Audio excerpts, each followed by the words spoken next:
Hello everyone, Assalamu alaikum. How are you all? I hope you are well. Welcome back to my channel in this new video. Today's video, how to add no symbol in publisher. So let's start it. At first, open your publisher document. In this video, I will show add no symbol in publisher.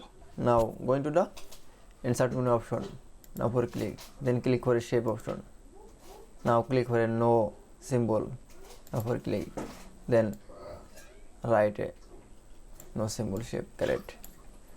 Now going to the shape fill option. Now choose color, then click for a shape outline. Now click for no outline. That it's.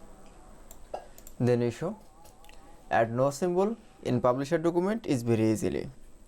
I hope to enjoy the video. Please like, comment, share and subscribe my channel.